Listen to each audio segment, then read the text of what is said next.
világot, hogy találjon egy szép helyet. Rábukkant egy pici tóra, hegyek ölelik körbe.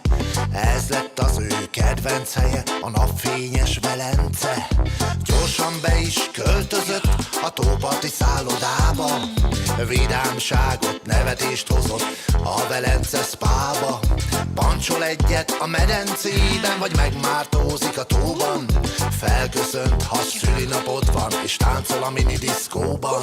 Süthet a nap, vagy eshet hó, itt az élet csuda jó.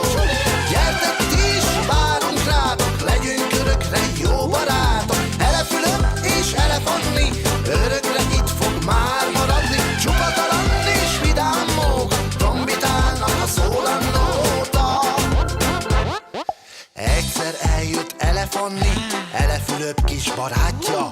Sok jót hallott Velencéről, de nem hitte, ha nem látja. Nem csalódott, sőt azóta ő is ide költözött, mert jól érzi magát ő a sok vidám gyermek között. Itt minden olyan izgalmas, nincs unalmas óra. A lubickolás, dzsungelház, vagy a tó körül bicajtúra. A sok kalandtól éhes már minden gyermek pocia.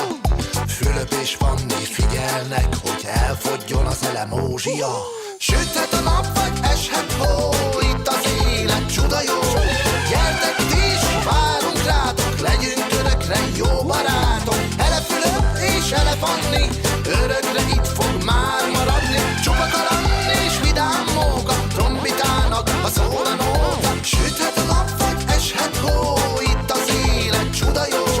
Gyertek ti is, várunk rátok, legyünk örökre jó barátok. Elefülöp és Elefanni, örökre itt fog már maradni. Csupa kaland és vidám móka, trombitálnak a szólandóta. Az együtt töltött időről őrizd meg a képeket. Öleld át őket és kívánjuk, hogy álmodj velük szépeket.